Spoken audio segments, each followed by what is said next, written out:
कैसे हो बच्चा पार्टी। मैं हूं सितांशु। हम कर रहे हैं chapter 2 fractions and decimals exercise 2.2। आज हम करेंगे इस एक्सरसाइज का लास्ट क्वेश्चन। हमने सारे क्वेश्चंस बहुत अच्छी तरीके से कर लिए हैं। आज हमें इसका लास्ट क्वेश्चन करना है। और क्वेश्चन करने से पहले हम क्या करते हैं, अपने क्वेश्चन को बहुत अच्छी तरीके से पढ़ते हैं ताकि हमें क्वेश्चन अच्छी तरीके से समझ में आ जाए। और जब क्वेश्चन समझ में आता है तो आंसर हम इजीली फाइंड आउट कर लेते हैं। चलिए मेरे साथ देखिए अपनी बुक में, और साथ में जैसे ही मैं पढ़ूंगा अपनी क्वेश्चन को समझने की कोशिश करेंगे। 8 का ए है, 8 का पार्ट फर्स्ट है, provide the number in the box such that, question है 2/3 मल्टीप्लाई बॉक्स इक्वल टू 10/13। हमें क्या करना है, हमें इस बॉक्स का जो नंबर है वो आइडेंटिफाई करना है। ठीक है, पार्ट ए में हमको इस बॉक्स का नंबर आइडेंटिफाई करना है। यही क्वेश्चन में कहा जा रहा है। कैसे आइडेंटिफाई करेंगे, आपके पास जो रूल्स होते हैं मैथ्स के कि अगर यहाँ पे डिवाइड हो तो उधर मल्टीप्लाई हो जाता है इक्वल्स टू के राइट साइड में। यहाँ पे मल्टीप्लाई हो रही है कोई डिजिट तो इक्वल्स टू के उधर जाके क्या हो जाता है, डिवाइड हो जाता है। हम उसी रूल्स को अप्लाई करेंगे। आपको पता होगा कि इक्वल्स टू के लेफ्ट साइड में ये इक्वल टू है, ये इसका लेफ्ट साइड है, और लेफ्ट साइड में अगर कोई प्लस हो तो राइट में माइनस का होता है। यहाँ पे माइनस का हो तो राइट साइड में प्लस हो जाता है, यानी कि उसकी रिस्पेक्टिव साइन से उसकी वैल्यू चेंज हो जाती है। ठीक है, प्लस का माइनस में, माइनस का प्लस में, डिवाइड का मल्टीप्लाई में, मल्टीप्लाई का डिवाइड में। जो भी हमें वैल्यू निकालनी होगी उसे हम रखेंगे लेफ्ट साइड में। मैंने यहाँ पे लेफ्ट में वैल्यू रखी, ठीक है, इक्वल टू 10/13। ठीक है, अब ये वैल्यू मुझे इक्वल टू के राइट साइड में भेजनी होगी, तभी हमारी लेफ्ट वाले बॉक्स को हम फाइंड आउट कर सकेंगे। तो आप देखो ये जो 3 है यहाँ पे डिवाइड में है तो यहाँ पे ये ऊपर आ जाएगा मल्टीप्लाई में, और ये ऊपर है तो यहाँ पर ये डिनोमिनेटर में आ जाएगा यानी कि डिवाइड में। आप इस तरीके से भी कर सकते हो कि कभी फ्रैक्शनल वैल्यू को राइट साइड में भेजोगे तो क्या होगा, फ्रैक्शन रेसिप्रोकल हो जाएगा। रेसिप्रोकल का मतलब जो न्यूमरेटर है वो डिनोमिनेटर बन जाएगा और जो डिनोमिनेटर है वो न्यूमरेटर बन जाएगा। जैसे कि 2 यहाँ पे डिनोमिनेटर में आया, 3 यहाँ पे न्यूमरेटर में आया। अब हमने जैसे पहले वाले क्वेश्चंस में करा था, क्या करा था, सोचो कि हम न्यूमरेटर और डिनोमिनेटर को सेम वैल्यू से कट करते हैं। अगर कट रहा हो तो कोई सेम टेबल से दोनों वैल्यू कट रही है तो आप काट देंगे। ठीक है, आप इस तरह से भी काट सकते हो क्रॉस में। ठीक है, बट क्या ध्यान रखना है, न्यूमरेटर को न्यूमरेटर से नहीं काटना है क्योंकि ये दोनों मल्टीप्लाई में है। उसी तरीके से डिनोमिनेटर को डिनोमिनेटर से नहीं काटना है। कभी भी न्यूमरेटर को न्यूमरेटर से नहीं काटोगे, डिनोमिनेटर को डिनोमिनेटर से नहीं काटोगे। कैसे काटोगे, अपॉन में या क्रॉस में। तो यहाँ पे कट रहा है 10 1 जा 10, 10 3 जा 30। ठीक है, अब क्या बनेगी हमारे पास यहाँ पर value 10, 1 into 3, 1 into 3 will be 1, 1 into 3 will be 3 and 3 2 जा 6। ठीक है, क्या है हमारे पास 3/6। अब इसका नेक्स्ट पार्ट देखते हैं। The simplest form of the number obtained in box is, ये तो आपके पास 8 का ए का फर्स्ट पार्ट है। अब कहा जा रहा है इसकी सिंपलेस्ट फॉर्म क्या होगी। सिंपलेस्ट फॉर्म का मतलब होता है बच्चे कि सबसे छोटी वैल्यू में बना देना कट करके सेम टेबल से, छोटी वैल्यु में बना देना कट करके सेम टेबल से। तो यहाँ पे आपके पास बॉक्स है जिसकी वैल्यू आपके पास क्या है 3/6। सेम टेबल से कहीं कट रहा है तो काट देंगे, तो 3 1 जा 3, 3 2 जा 6। तो आपका सेकेंड वाले का आंसर है 1/2। ठीक है, क्लियर है। Very good. अब इसका बी पार्ट देखो, बिल्कुल सिमिलर है, 3/5 इंटू बॉक्स इक्वल्स टू 24/75। क्या क्या किया था हमने, सबसे पहले बॉक्स को लेफ्ट साइड में लिखेंगे, 24/75 लिखेंगे, यस वेरी गुड। अब नेक्स्ट क्या किया था, जो आपके पास लेफ्ट साइड में वैल्यू है उसे रेसिप्रोकल करेंगे राइट साइड में, यानी कि जो न्यूमरेटर था वो बन गया डिनोमिनेटर और जो डिनोमिनेटर था वो बन गया न्यूमरेटर। ठीक है, अब इसकी मल्टीप्लाई कर देंगे, कोई वैल्यू कट रही है तो काट देंगे। ठीक है, कट रही है यहाँ पे वैल्यू, लेकिन इसमें एक चीज पूछी जा रही है इसके सेकंड पार्ट में कि सिंपलेस्ट फॉर्म में पार्ट बी में कंप्लीट करना है, इसमें नहीं। तो अभी हम सिंपलेस्ट फॉर्म में कन्वर्ट नहीं करेंगे, हम इसे थोड़ा सा काट देंगे ताकि हमारी कैलकुलेशन इजी हो जाए। तो आप इसे काट सकते हो, 3 1 जा 3, 3 8 जा 24। तो बॉक्स की वैल्यू क्या आई। ठीक है, कंप्लीट कट मत करना क्योंकि सिंपलेस्ट फॉर्म में आपको सेकंड पार्ट में कन्वर्ट करना है, तो थोड़ा सा काट देंगे। तो 3 1 जा 3, 3 8 जा 24 ताकि हमारी कैलकुलेशन इजी हो जाए। तो 8 5 जा 40, 75 1 जा 75। ठीक है, वैसे ही होगा ना, 8 5 जा 40, क्योंकि न्यूमरेटर की मल्टीप्लाई न्यूमरेटर के साथ होती है और डिनोमिनेटर की मल्टीप्लाई डिनोमिनेटर के साथ होती है। तो 8 5 जा 40, 75 1 जा 75। अब इसके सेकंड पार्ट में इसे छोटी वैल्यू में कन्वर्ट करना है, 40/75।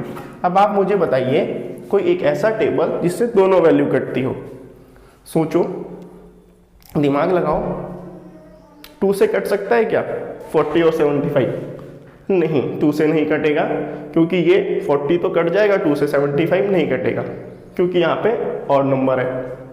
75 3 से कट जाएगा लेकिन 40 नहीं कटेगा।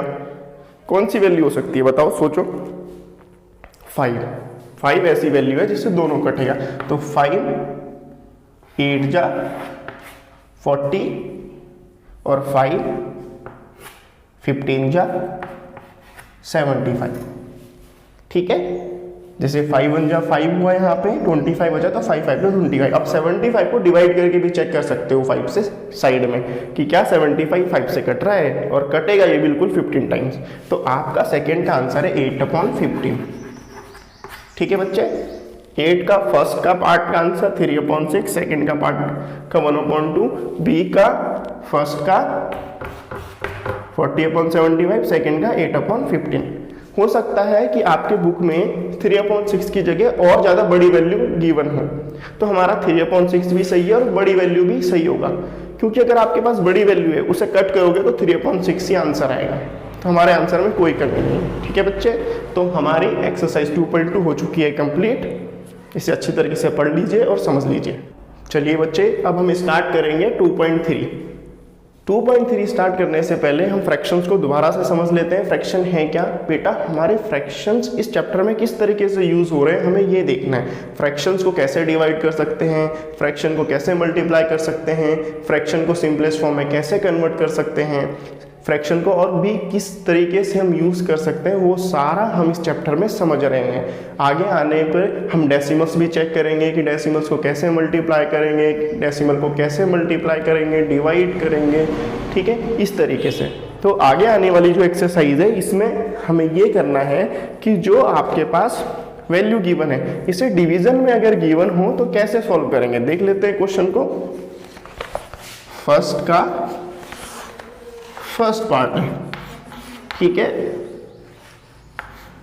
12 डिवाइड बाय 3/4। ठीक है, क्वेश्चन में कहा जा रहा है फाइंड, हमें इसका आंसर फाइंड करना है, इसकी वैल्यू को सॉर्ट आउट करना है।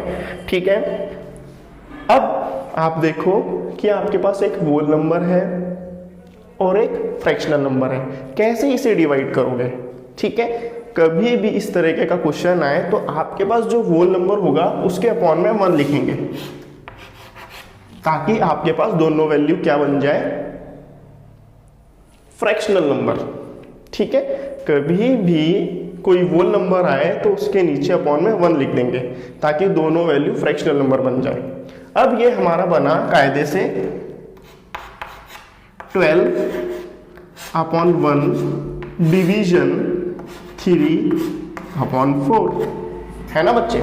इस तरीके से ही तो वैल्यू बनी, यानी कि ये पूरा एक पार्ट है और ये पूरा एक पार्ट है। अगर यहाँ पे सिर्फ एक नंबर ऊपर होता, एक नंबर नीचे होता, फिर तो इजीली हम डिवाइड कर लेते सेम टेबल चेक करके। बट अब यहाँ पे फ्रैक्शनल नंबर है, इसे कैसे सॉल्व करोगे? इसे आप इस तरीके से सॉल्व करोगे कि जो नीचे वाला पार्ट है इसे ऊपर लेके जाओगे, तो ये बनेगा आपका 12/1 इंटू, ठीक है।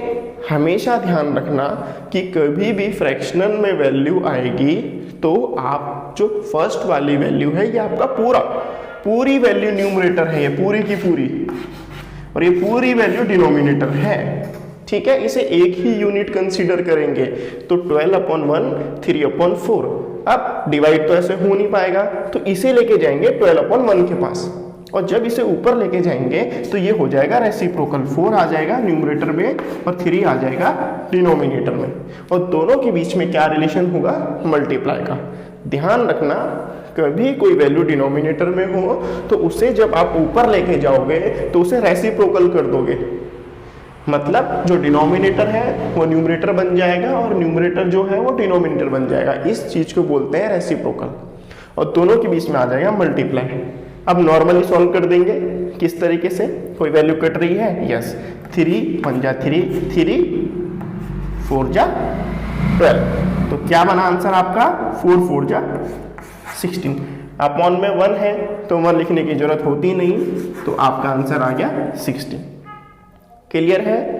एक क्वेश्चन और कर लेते हैं, फिर और अच्छी तरीके से आपको समझ में आ जाएगा कि किस तरीके से हमारे क्वेश्चंस होंगे।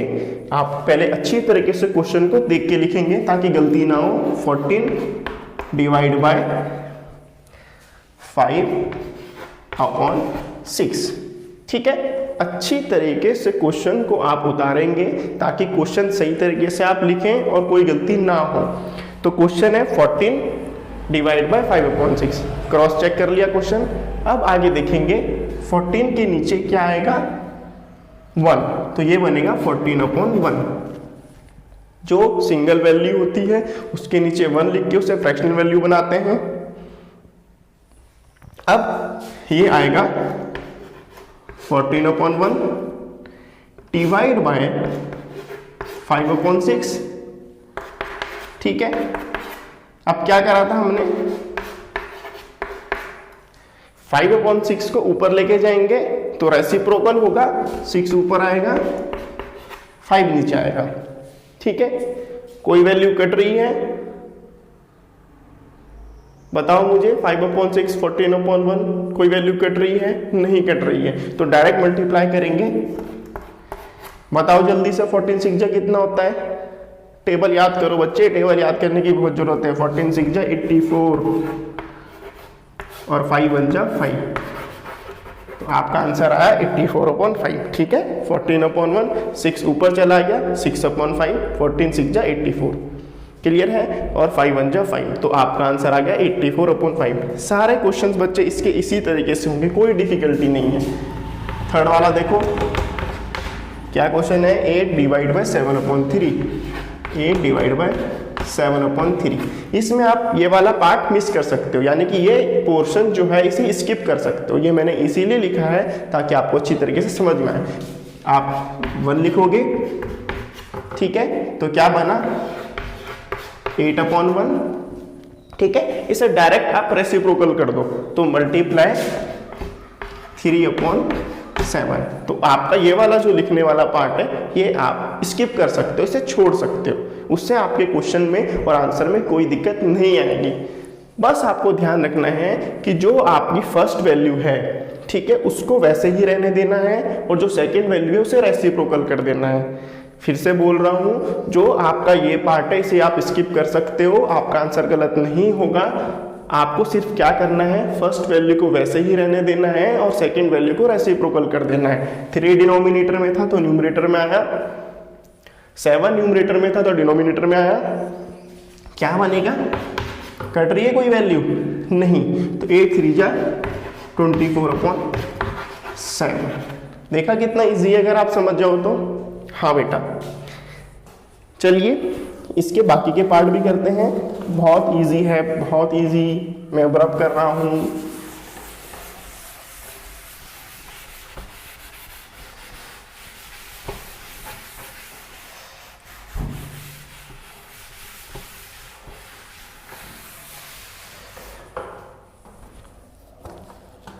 ठीक है, अब हम क्या करेंगे, सारे क्वेश्चंस लिख देंगे।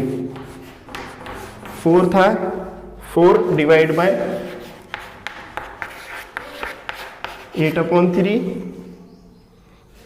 ठीक है, 5 क्या है, 3 डिवाइड बाय 2 1/3। हम आप सोच रहे होंगे ये तो अलग सा क्वेश्चन आ गया। कोई डिफिकल्टी नहीं है, आसानी से हो जाएगा। मिक्स फ्रैक्शन में ही तो है, हमने मिक्स फ्रैक्शन में क्वेश्चन पहले भी कर रखे हैं वैसे भी, तो चिंता करने की कोई ज़रूरत है ही नहीं, बिल्कुल भी नहीं। मैं समझाऊंगा, आप एकदम समझ जाएंगे। चलो क्रॉस चेक कर लेते हैं। क्वेश्चन 4th है 4 डिवाइड बाई 8/3, 5th है 3 डिवाइड बाई 2 1/3, 6th है 5 डिवाइड बाई 3 4/7। ठीक है, अब ये तो पहले वाले क्वेश्चंस की तरह ही होगा। 4/1 मल्टीप्लाई 3 ऊपर गया 3/8। ठीक है, अब कोई वैल्यू कट रही है, ये कट रही है। 4 1 जा 4, 4 2 जा 8, क्रॉस में कट रही है, तो 3 1 जा 3/2। ठीक है, अब इसे कर लेते हैं सॉल्व। नीचे 1 लिखेंगे तो 3/1। ठीक है, ये मिक्स फ्रैक्शन में, इसे इम्प्रॉपर फ्रैक्शन में कन्वर्ट करेंगे। कैसे कन्वर्ट कराता हूँ, प्रीवियस वीडियोस में हमने देखा था। तो 3 2 जा 6 प्लस 1 7, तो क्या आएगा, डिवाइड बाय 7/3। सबसे पहले इम्प्रॉपर में कन्वर्ट करना, बाद में रेसिप्रोकल करना। पहले ही रेसिप्रोकल मत करके बैठ जाना, गलत हो जाएगा क्वेश्चन।